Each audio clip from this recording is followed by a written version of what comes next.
Bienvenidos a la asignatura de Anatomía. Enseguida revisaremos el tema de la extremidad inferior y sus diferentes componentes. Los elementos óseos de la extremidad inferior están formados por la cintura pélvica y la porción libre. En la cintura pélvica encontramos al hueso coxal, que en realidad es la fusión de tres huesos, el ilión, el isquión y el pubis. En la porción libre está el fémur, la tibia, el peroné, la rótula, el tarso, los metatarsos y las falanges.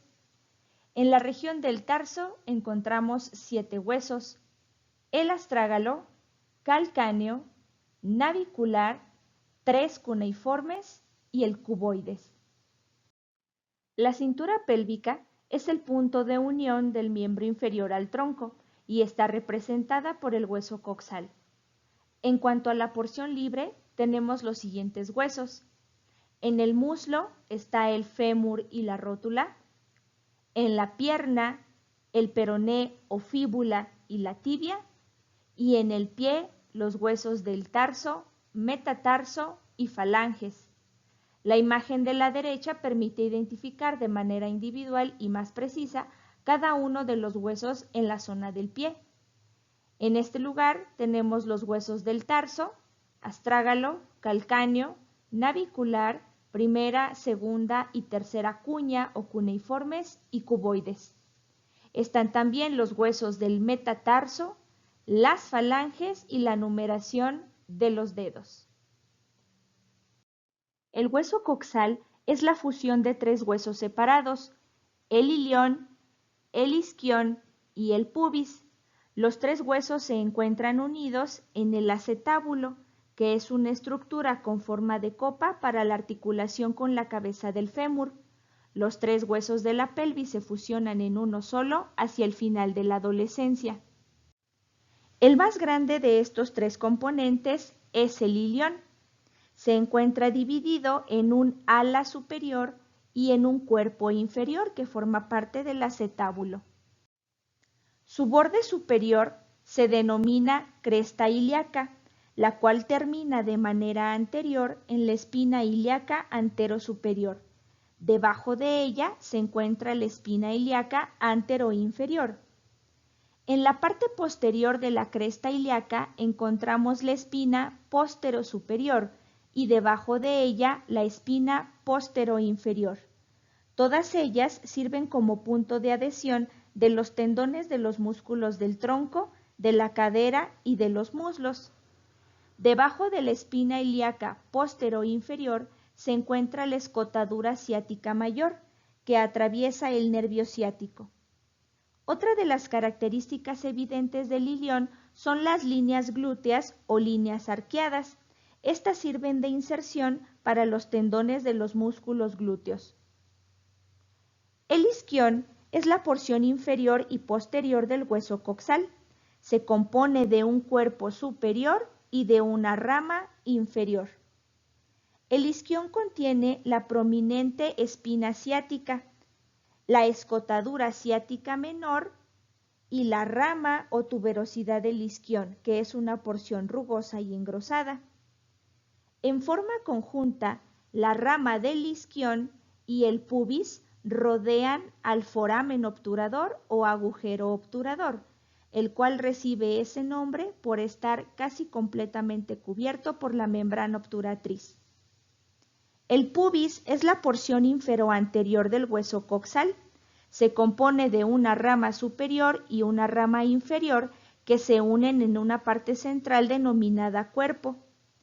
El borde anterior del cuerpo es la llamada cresta púbica y su extremo externo es una prominencia denominada espina púbica.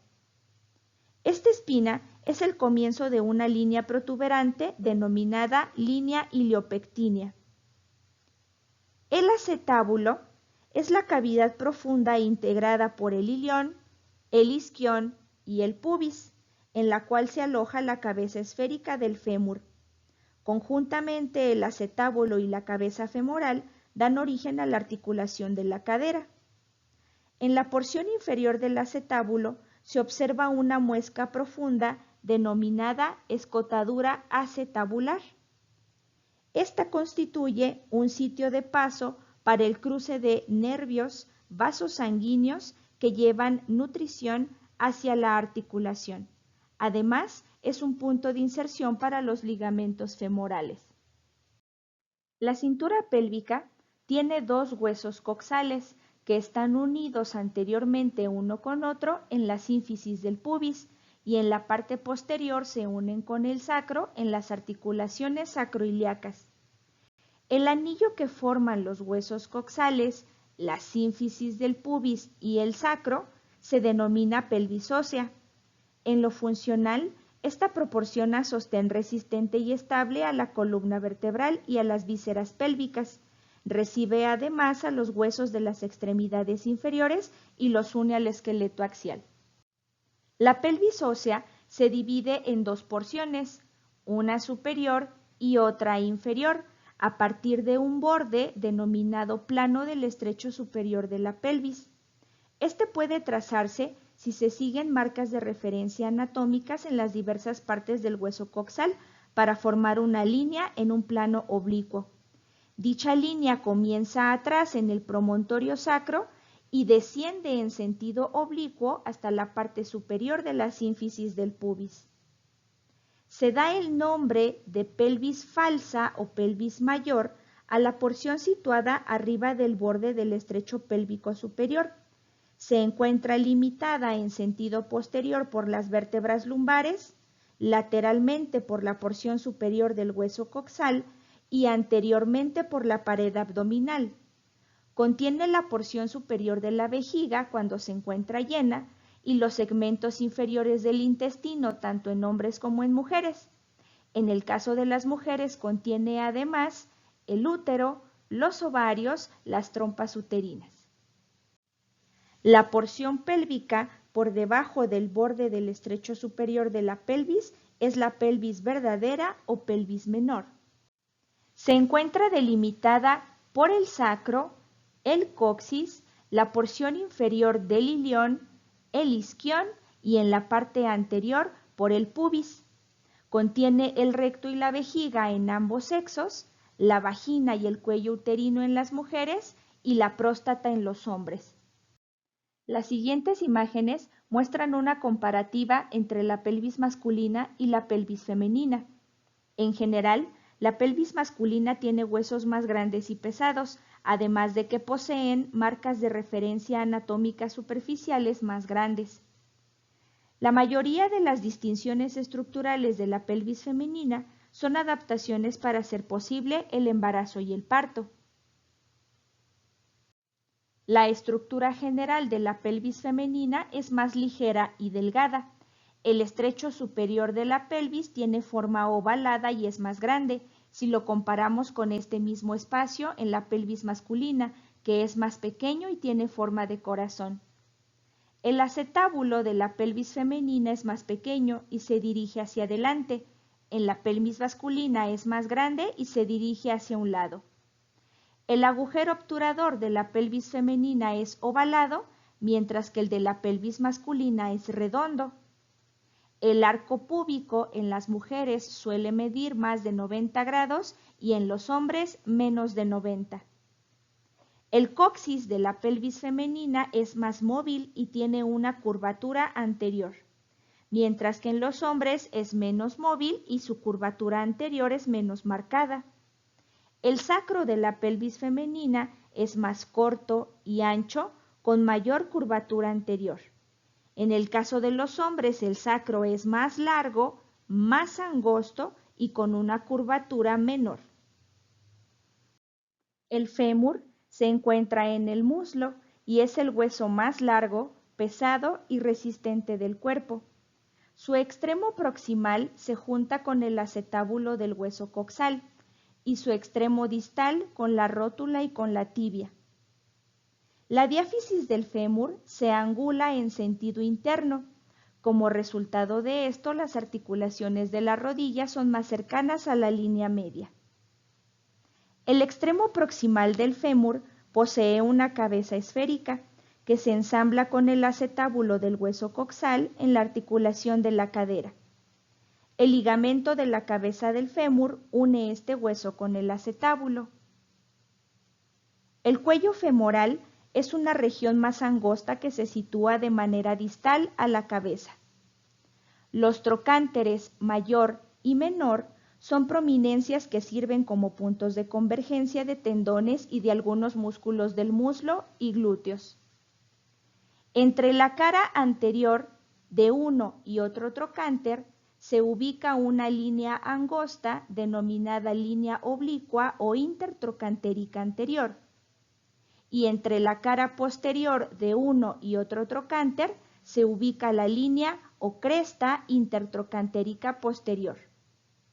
Inferior a esta cresta, en la diáfisis del fémur, se ubica un reborde denominado tuberosidad glútea o cresta del glúteo mayor, que se continúa con otra línea denominada línea áspera. Ambas sirven como área de inserción para los tendones de varios músculos del muslo.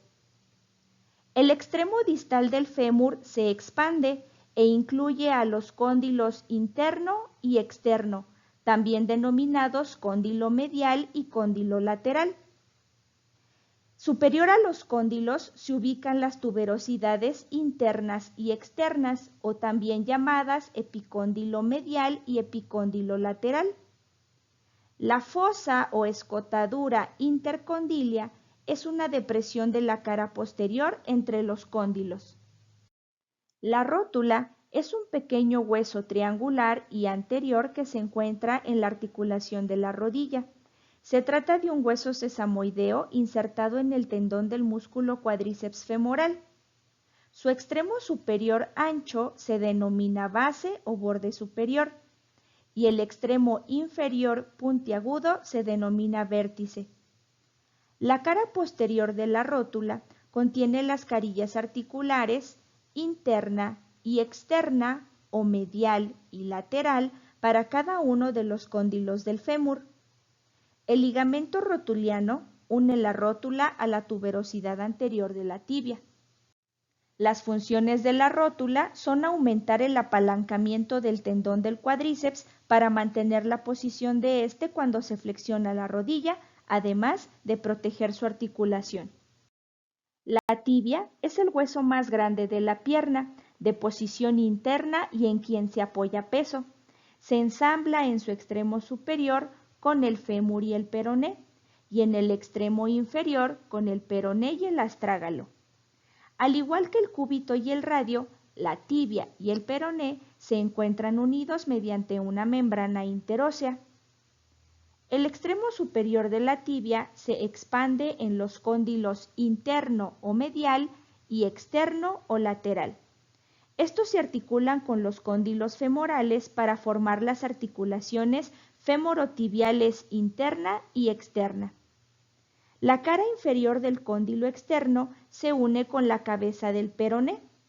Los cóndilos ligeramente cóncavos se hallan separados por una prominencia ascendente denominada eminencia intercondilia o espina de la tibia.